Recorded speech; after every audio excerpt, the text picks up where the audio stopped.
This is your framework. This is literally your framework. That's all this is. When you're thinking about what am I building, you're building the framework for what you really want to do, which is create at least half of this key. We can focus on the outer half, okay? The outer half. We have 2 bits of information that we have to work off of. We have this radius right here, diameter of 0.375. And then we have whatever the outcome diameter is here. Once we trim this all off, we'll know the answer to that question. Because we've got this piece of information. This is this piece right here. And then we have a plethora in here that we need to clean out. We've got this arc. But do we want to eliminate that much of the arc? All the way to this tip? No. We want to eliminate to what point? The center, right? Always think about where you want to stop everything. You want to stop it at these midpoints of this object. Go back to trim. So we're going to clean up all of this, specifically to this point. Now you're going to notice some of the dimensions disappear. That's easy enough to fix. We're going to drop these back in. And expect that to happen, that they might lose their spots for some reason. Go back to trim. You want to be very systematic. Did you see how systematic that was? Did I just go ahead and forget about it? Who cares if my dimensions are starting to disappear? Is that a good thing if I did that? No. It's not a good thing. You need to identify what your object is doing. Here's our dead center right there, right? That's our center. And that's our object. Oh, I lost my radius again. And I lost this radius for some reason, even though it's out here.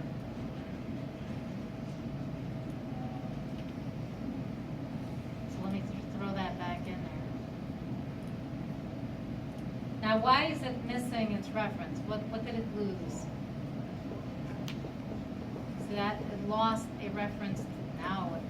All I did was lock it back into the center line. This center. I think that's where your 2.125 goes. My what? That radius of 2.175. That is. 1.25. Yeah. You're right. That's it. That's where that radius ends. We don't know where that is, but we don't care. That is your reference geometry right there.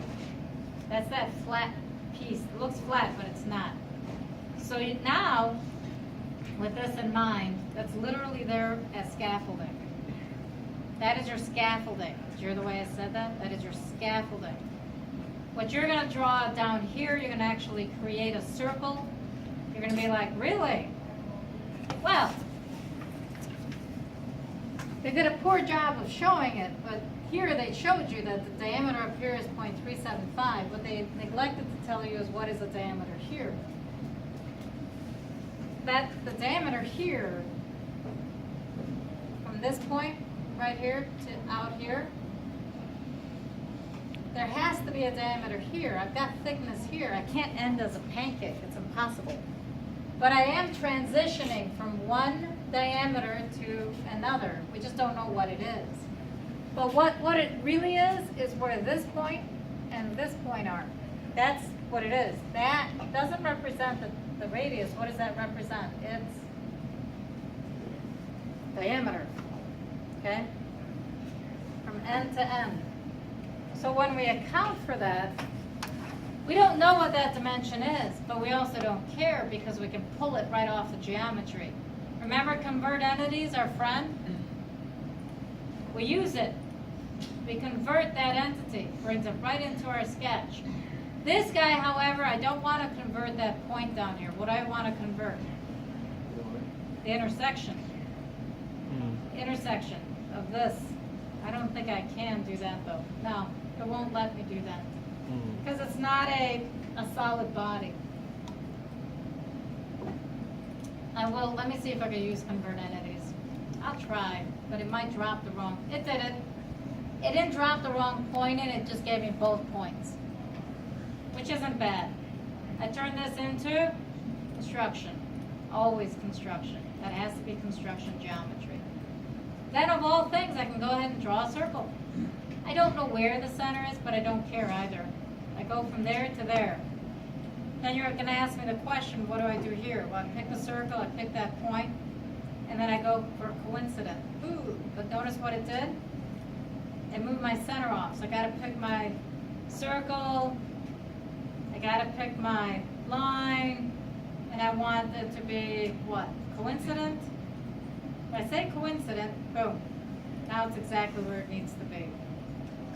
This circle is right there. Now granted that looks pretty round, but let's see what it looks like. We're going to okay out of this thing. That's one shape. The next shape's up here in this plane. Okay, and that happens to be what? That one circle, right? What's the diameter of it? 0.375. Remember that? That's it. Now I've got a round shape up here and a round shape down there. So what do you think I should do? Well, I would like to know the dimension of this object because I don't think I did that.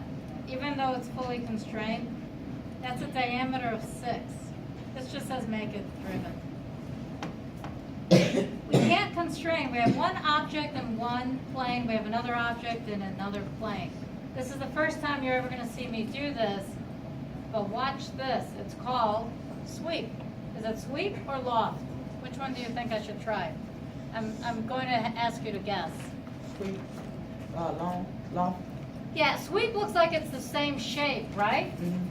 Visually, it kind of looks like it's a circle to a circle, whereas loft looks like it's going from one round object to a square object. Right. And you're like, well, you know, it is round to round, but they're not the same rounds, right? So I'm trying to see if you, on the intuitive side, anytime you see an icon that looks like it's going from one shape to another, that's the one you probably want to pick. So here's your shape A, and here's your shape B. Ah, gosh darn it, gee willikers. Not the words that are going to come out of your mouth, but it just makes a straight B line for you. You're like, wait a minute, I want it to go around here, and I want it to go around here. Did you hear that? That's what the second part of this is, the guide curves. When you pick guide curves, let me open this up a little bit for you. When you pick guide curves, you actually have to click in there. It doesn't automatically jump. Then you have this guide curve. See that? And then you have this guide curve. See that? When you hit OK, select a continuous group of entities. What do you think it's upset about?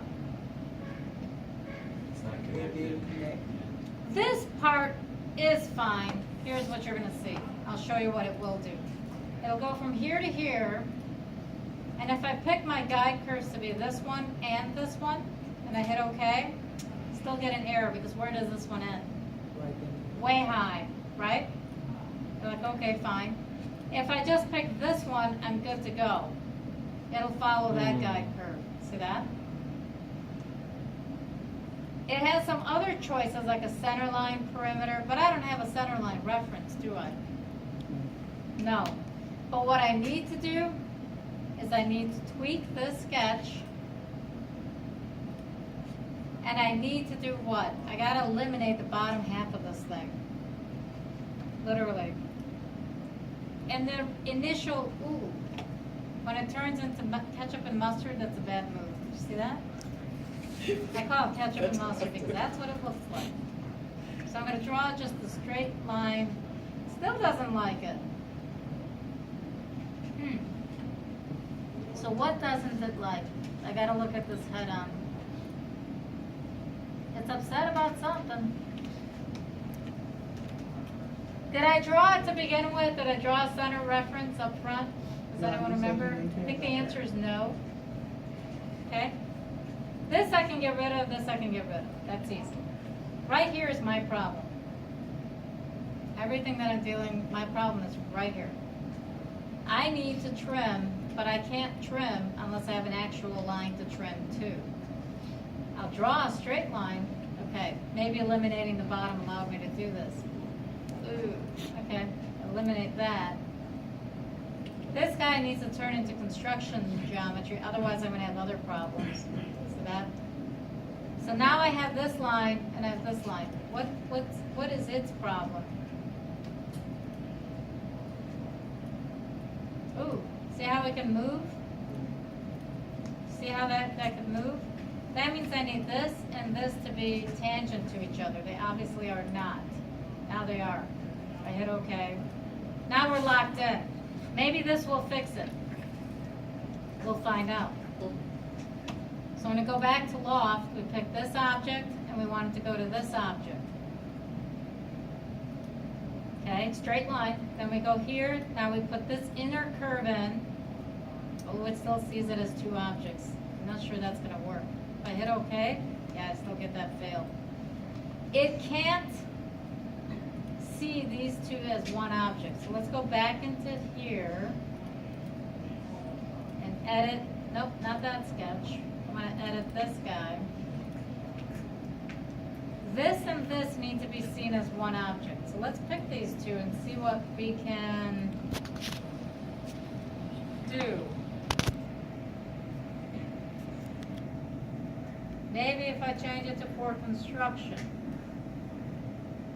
There is no way of making them seen as one object because they are two independent radii.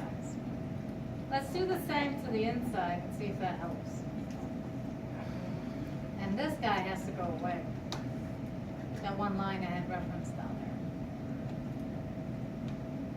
there. I'm not sure this is going to work yet either. Let's find out. We've got this circle. We have this circle. And there we go. For some reason it's not picking up. Wow. See, there we go. Now it's picking up. Pick this inner curve. See, it's not even. See that? See how it reacted? Mm-hmm. I'm not sure it's going to let me pick. Let me try it again. Yeah. It wants to just pick the inside, but it won't work. So construction geometry obviously is not the answer. So when we pick these, we're going to put them back to objects, which is fine.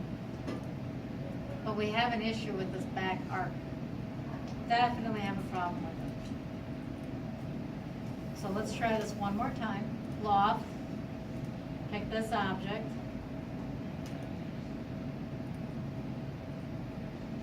Keeps wanting to pick the center instead of the circle. There we go. All right. Then your curve. Let me pick the outside curvature. Let me just do the outside and hit OK. Okay, it does do that. See that? Now let me pick the inside and see if it does it. See that? See the order of operations? See how it did that? It wouldn't work unless I pick the outside first, made sure those two were recognized as one pathway, and I hit OK. Then I pick the inside curve as the next object, and I hit OK again. So how many times have I told you can't get it all done in one shot? Stop yourself when it comes to SolidWorks. This is a perfect example of that. Then it'll come out, and there's your curve. All that for this shape. What do you think of that? It's beautiful. Okay? It's very pretty. But let's do that one more time. What was the key to the solution? Outside curve. Pick them out? Yes. That's exactly right. Pick the circles first, of course, the absolute first. But when you go to guide curves, you have to pick the two guide curves on the outside together so that they're all purple, and you hit OK.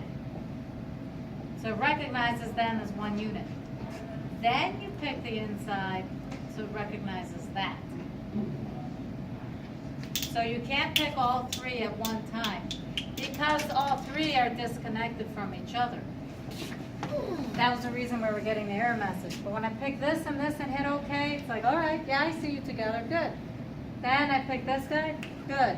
When I picked all three of these two were together, but this one was over here. Got it? That's why I had to pick these two, hit enter, or hit OK. Then I picked this one, hit OK, done. Okay? You can do this to any shape now, but that's what you want to do next.